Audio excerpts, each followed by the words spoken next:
boa tarde, boa noite, meus bebezordes aqui do YouTube. Felipe Marinho, coordenador de pediatria aqui do Médico Residente, com mais um Aprendendo com Questões. A gente vai dar continuidade àquela série de cardiopatias congênitas, hoje continuando a nossa conversa sobre comunicação interventricular. Você que perdeu os outros vídeos, pode voltar um pouquinho para dar uma relembrada sobre persistência do canal arterial, sobre comunicação intra-atrial e aquele bônus, do sopro inocente. Mas vamos lá, vamos ao que nos interessa e vamos para a nossa primeira questão aqui da aula. Então a questão, pessoal, do IANSP 2021, basicamente sobre semiologia cardíaca. Isso é importante que você saiba, porque alguns achados semiológicos, eles podem lhe ajudar a topografar qual é a lesão em que a gente está ali comentando numa questão de cardiopatia congênita. E como tudo em cardiopatia congênita, a gente precisa começar com anatomofisiologia. Aquela transição da circulação fetal para a circulação pós-natal. Então existem, principalmente, pessoal, dois eventos que acontecem nessa transição, que é a queda da pressão pulmonar e o fechamento do canal arterial. E por que isso é tão importante? Porque lá no período fetal, a criança, ela tinha shunts naturais, que faziam com que o sangue saísse da circulação direita para a circulação esquerda, já que o pulmão estava cheio de líquido e os vasos estavam vasoconstrictos. Então, quais eram esses shunts? Era o primeiro shunt, que era aqui em cima, que era o forame oval, em que havia passagem do sangue do átrio direito para o átrio esquerdo, e o segundo shunt é esse aqui, do canal arterial, que ele é aberto, levando o sangue a sair da artéria pulmonar para a aorta, de forma direta. Esses são shunts naturais. E por que o shunt no intraútero ele era da direita para a esquerda? Porque a pressão pulmonar ela era mais alta. A pressão pulmonar, pessoal, era mais alta porque a resistência vascular naquele território também era mais elevada. Comparativamente a quem? A circulação sistêmica. Isso era explicado pela situação do pulmão dentro do útero, como a gente já falou, mas também devido à presença da placenta, que era um território de baixa resistência. Então, se a placenta está na circulação sistêmica, naturalmente, a resistência vascular sistêmica ela está mais baixa. Só que depois que a criança nasce, essa placenta ela vai ser perdida, então a resistência vascular sistêmica ela já vai se elevar. Além do que, nós perderemos líquido lá no pulmão e os vasos pulmonares vasodilatarão, cursando com a queda dessa pressão pulmonar. E aí, nesse caso, a gente sempre lembra que a pressão pulmonar ocorre de maneira drástica nas primeiras horas de vida, mas continua ocorrendo ao longo dos primeiros meses, então isso é uma coisa progressiva. E também ocorre, pessoal, o fechamento do canal arterial, fechamento do ducto arterioso. Isso acontece por quê? Porque justamente a presença de uma maior quantidade de oxigênio associada à redução de marcadores inflamatórios, especialmente a redução das prostaglandinas, vão ocasionar seu fechamento. Inicialmente funcional, então vai ter uma vasoconstricção, e posteriormente vai haver o fechamento anatômico. Então esses eventos eles precisam ocorrer. Lembrando que o forame oval, pessoal, ele também vai ter o seu fechamento. Às vezes ele pode ficar patente, mas isso não traz repercussão aos nossos pacientes. Então esses dois eventos, eles realmente precisam ocorrer para que o paciente saia da circulação que era fetal para a circulação justamente que vai levá-lo até a vida adulta. Existem algumas coisas ainda na circulação fetal que são importantes de a gente relembrar, e eu vou relembrar aqui nessa aula de CIV. Primeira coisa é, os shunts nas cardiopatias congênitas, eles sempre vão acontecer de onde tem mais resistência para onde tem menos. Então, por exemplo, lá no período fetal, a resistência pulmonar era muito elevada. Então, o shunt acontecia do que ia para o pulmão para a aorta, para a circulação sistêmica. Então, era um shunt que nós chamávamos de direita e esquerda. Só que depois que a criança nasce, o que é que vai acontecer? A pressão pulmonar vai cair e dessa forma a resistência sistêmica vai ser maior do que a pulmonar. Então, depois do nascimento, as cardiopatias terão shunt esquerda-direita, já que a circulação pulmonar tem menor resistência. Então, lembra, o sangue vai para onde tem mais facilidade. ele vai onde tem mais resistência para onde tem menos. As exceções aqui, pessoal, é naquelas patologias que vão ocasionar obstrução na via de saída do ventrículo direito. Então, se eu tenho alguma coisa impedindo que o sangue vá para o território pulmonar, que tem uma menor pressão, ele vai ter que ir para outro lugar. E aí ele vai para qual lugar, Felipe? Vai para a esquerda. Então, por exemplo, se eu tiver uma tetralogia de Fallot, que vai ser um dos assuntos que a gente vai comentar ali na frente, a gente tem uma estenose pulmonar e tem uma CIV. O natural é que o shunt fosse esquerda-direita, porque a resistência sistêmica é maior do que a pulmonar. Só que no Fallot eu tenho estenose pulmonar, então eu tenho uma obstrução na via de saída do ventrículo direito. Então o sangue não consegue ir para o território pulmonar. Então nessa situação, a gente tem um shunt direita, esquerda, e isso é natural da tetralogia de Fallot, e é justamente o motivo da criança ser cianótica. Mas isso, pessoal, é assunto para os próximos vídeos aqui do Aprendendo com Questões. Mas ainda aqui, pessoal, pensando nessa transição na anatomofisiologia, a gente lembra que quando tem hiperfluxo, ou pior, tem hipertensão arterial pulmonar, a B2 ela pode ser hiperfonética. É um marcador semiológico muito interessante. Então imagine o seguinte, eu tenho uma cardiopatia que tem um shunt esquerda e direita. Nesse aspecto vai chegar mais sangue no ventrículo direito, e do sangue que vai chegar no ventrículo direito vai chegar mais sangue na válvula pulmonar e, consequentemente, na circulação pulmonar. Então, se essa válvula pulmonar está tendo maior fluxo passando por ela, na hora que ela fechar, ela fica hiperfonética. Além dessa situação do hiperfluxo, eu também posso ter um fechamento mais forte na hipertensão arterial pulmonar. E como é essa história da hipertensão arterial pulmonar? Eu tenho uma patologia que cursa com shunt esquerda e direita. Fluxo está aumentando no território pulmonar. As artérias pulmonares, então, inicialmente, fazem vasoconstricção, na tentativa de aumentar um pouquinho a resistência vascular pulmonar para diminuir esse hiperfluxo. É uma questão de proteção. Só que ao longo do tempo, essa vasoconstricção mantida vai determinar justamente o aumento das camadas dessa artéria pulmonar. E aí, nesse aspecto, eu tenho uma evolução com a hipertensão arterial pulmonar que ela é irreversível. É aquela famosa síndrome de Eisenmenger, que é a hipertensão arterial pulmonar decorrente de uma cardiopatia de hiperfluxo. Então isso é muito lindo da gente lembrar, e quando eu tenho então hiperfluxo, ou eu tenho hipertensão arterial pulmonar, e eu tenho B2 hiperfonética, você tem todas essas relações. Então se eu estou lá na cardiopatia congênita, suspeita pelo menos, e tem um B2 hiperfonética, pensa, deve ter hiperfluxo aqui nessa patologia. E aí nesse aspecto de classificações, a gente pode lembrar aquelas classificações que a gente mais utiliza, e você que está acompanhando essa série já deve estar, cansado de ver. Então, do ponto de vista do fluxo pulmonar, que é muito importante ali para a gente definir clinicamente qual é a síndrome que a gente vai tratar, a gente divide os pacientes em cardiopatias com normal fluxo pulmonar, então o fluxo pulmonar ele não é mexido.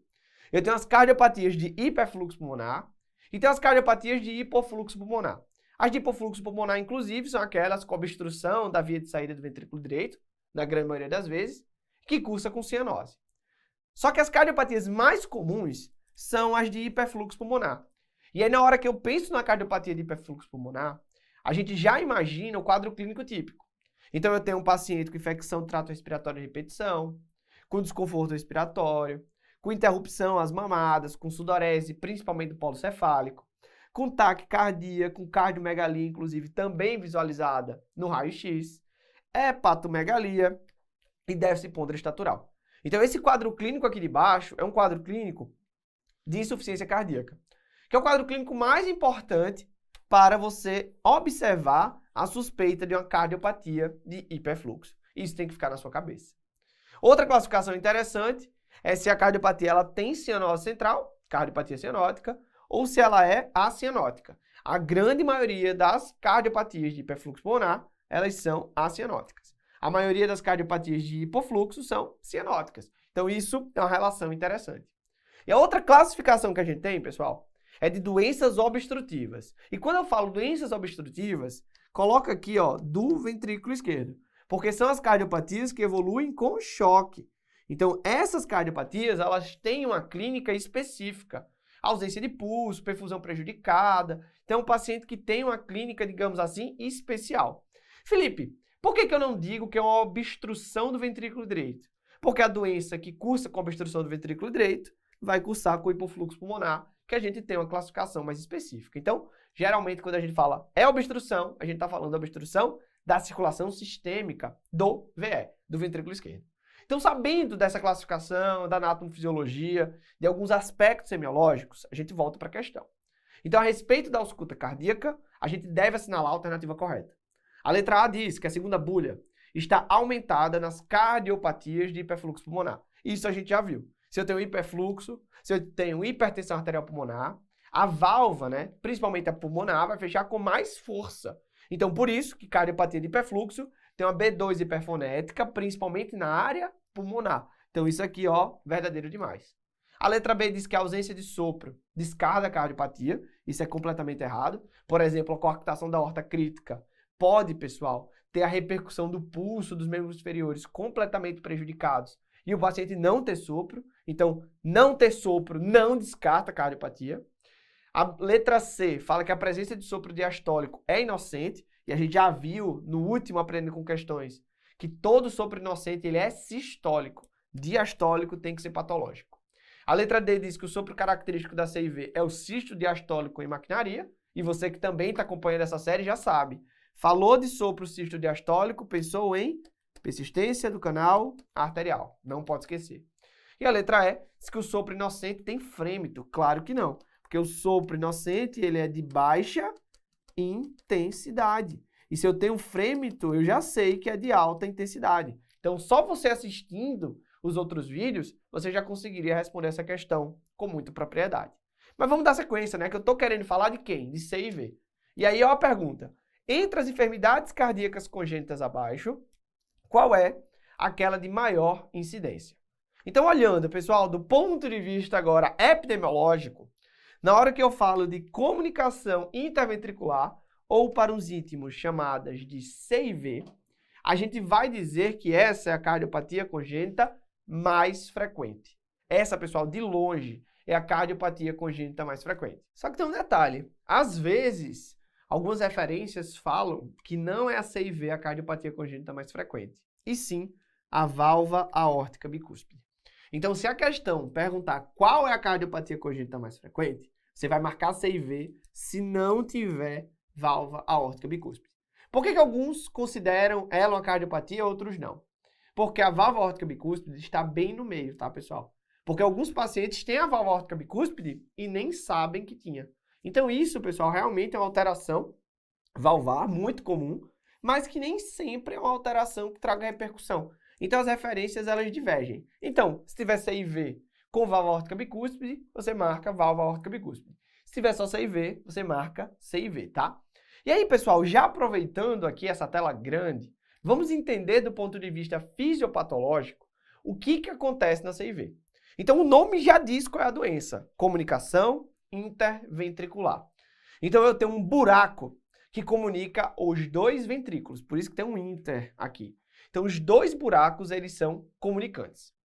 E aí, na hora que eles são comunicantes, o sangue ele vai poder passar de um ventrículo para o outro.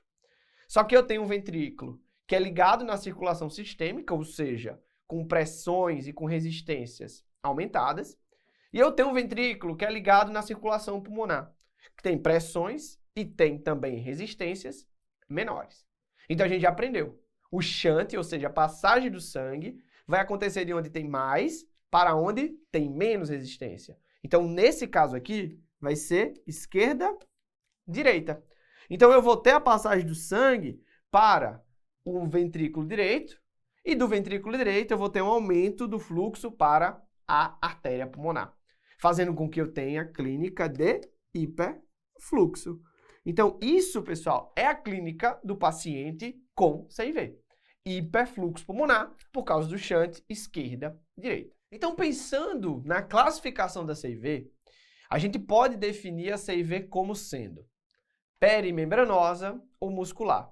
Perimembranosa é a parte mais superior do septo interventricular. Então, é aqui, ó, justamente próximo ao septo atrioventricular. E a muscular, ela geralmente é inferior. É ali no músculo, ela é mais para baixo. Então, eu tenho esses dois tipos de CIV. Ainda dentro da CIV, a gente tem a clínica, como já comentada, do hiperfluxo pulmonar e da insuficiência cardíaca. Então, aquele paciente com infecção respiratória de repetição, déficit ponderostatural, sudorese das mamadas, taquicardia, cardiomegalia. Então, é um paciente que tem muita clínica de insuficiência cardíaca, como a gente já comentou. E essa clínica, pessoal, ela é dependente de alguns fatores. Os fatores vão ser o que nós chamamos do QP-QS. O que é isso? QP é a quantidade de sangue que vai para o território pulmonar. QS é a quantidade de sangue que vai para o território sistêmico. Se eu tenho sangue, pessoal, que ele atravessa um coração anatomicamente normal, o QP-QS ele é igual a quanto? Ele é igual a 1.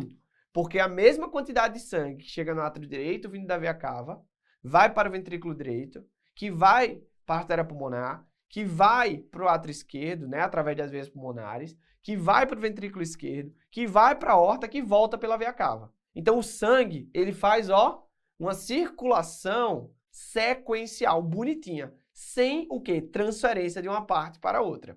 Só que na hora que eu tenho um shunt, que ele é esquerda-direita, o que é que vai acontecer?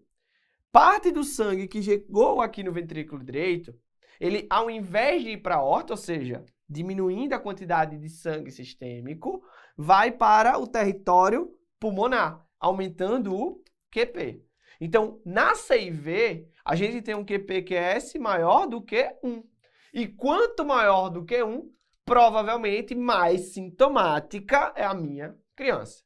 E o que vai definir esse QP-QS, essa gravidade? Geralmente são 2 fatores: a resistência vascular pulmonar e o tamanho do defeito. Quanto maior é o defeito, mais sangue passa. Mais hiperfluxo, mais clínica. Quanto menor a resistência vascular pulmonar, mais sangue também vai para o shunt. Porque a diferença entre as resistências, ela aumentou. Então, por exemplo, uma CIV, né, tá lá numa criança que acabara de nascer. A pressão pulmonar, ela caiu, mas ela não caiu tanto. Então, a diferença da resistência sistêmica e pulmonar, ela é pequena. Só que ao longo das primeiras semanas de vida daquela criança, a pressão pulmonar continua caindo.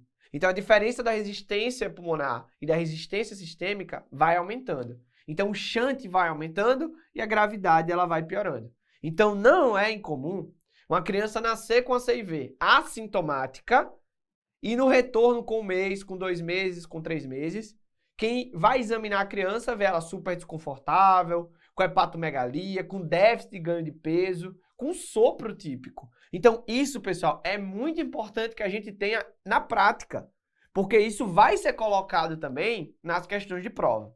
Então, olhem, se eu estou falando de uma cardiopatia, que o fluxo pulmonar ele vai aumentar quando a pressão pulmonar vai caindo, a gente já imagina que a clínica vai piorar ali, nos primeiros dias, nas primeiras semanas de vida, nesses pacientes com esses tipos de cardiopatia. Então, vamos lá voltar para aquela questão que é bem epidemiológica. Entre as enfermidades cardíacas congênitas abaixo, qual é aquela de maior incidência? Não esquece. C e V, se não tiver válvula aórtica bicúspide. Então, onde é que está a C e V? Defeito do septo ventricular. Defeito do septo atrial, CIA, a gente falou na aula passada. PCA foi a primeira aula aqui do nosso Aprendendo com Questões na série Cardiopatia Congênita. Tetralogia de Fallot vai ser aí uma aula posterior. Vamos dando sequência aqui, outra questão, tá? Lactente, 4 meses, encaminhado na UBS, com história de dificuldade de ganho de peso, cansaço às mamadas e sudorese intensa. Exame físico, taque dispneico, sopro sistólico rude na borda external esquerda baixa. Então, nota, criança tem um sopro, tem desconforto respiratório, tem dificuldade de ganho de peso. Deve ser o quê, Felipe? Quadro de insuficiência cardíaca. Tem cansaço às mamadas, tem taque de dispneia, ou seja, deve ser uma cardiopatia de hiperfluxo. Até porque, notem que a questão não falou de cianose. Então, deve ser realmente de hiperfluxo pulmonar. No eletro, sobrecarga biventricular. E o raio-x de tórax, olha, confirmou hiperfluxo pulmonar. Qual o diagnóstico mais provável? Olha aqui comigo, pessoal. Vocês têm que procurar uma cardiopatia de hiperfluxo que curse com piora gradativa e que tenha, olha, um sopro na borda external esquerda baixa. Então, pensando nisso, a gente já imagina, CIA não deve ser, porque CIA geralmente é oligosintomático E quando tem sopro, é um sopro de estenose pulmonar relativa. Então é no foco pulmonar, não é baixo. Se fosse um canal arterial, a gente teria um sopro cisto-diastólico. É aquele sopro em maquinaria.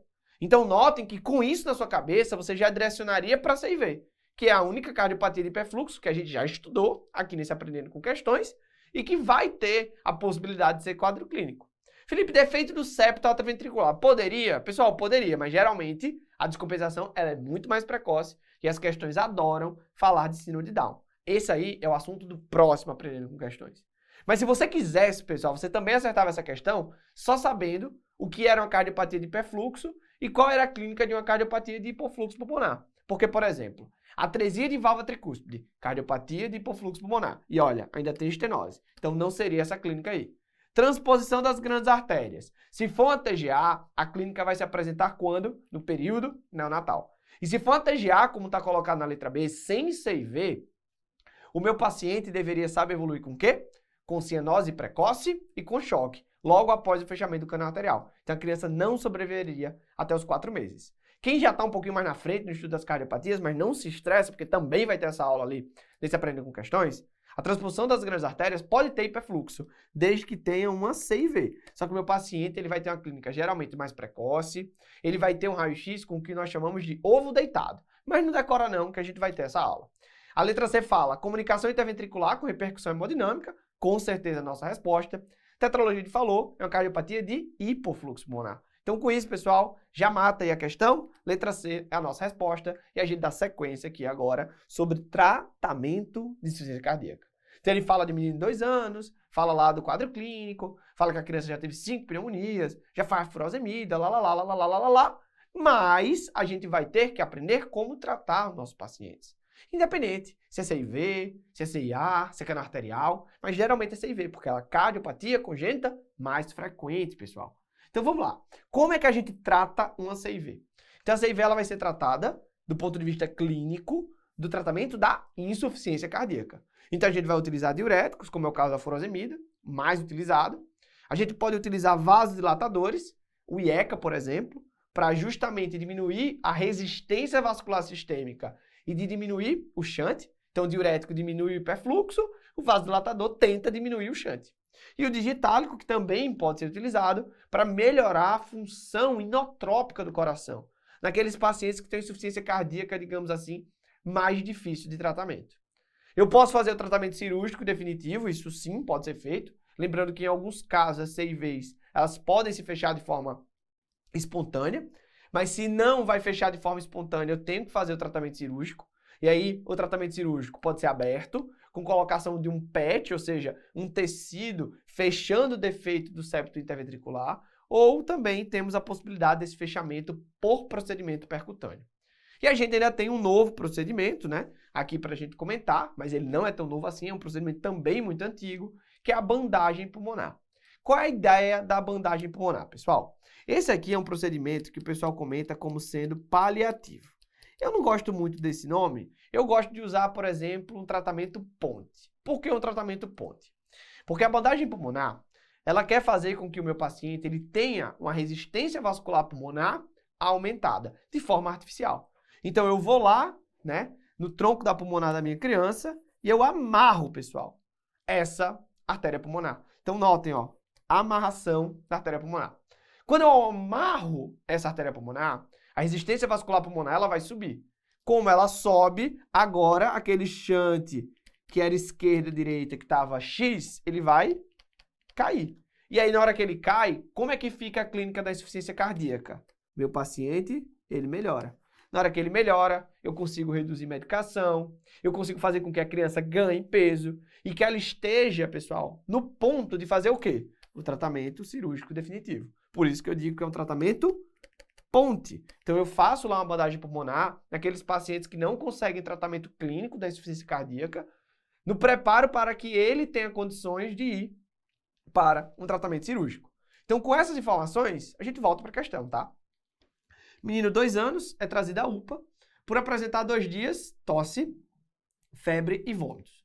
Antecedente pessoal, tem uma comunicação interventricular que está em uso de digoxina e furosemida por via oral. tem 5 pneumonias anteriores, ou seja, infecções respiratórias de repetição.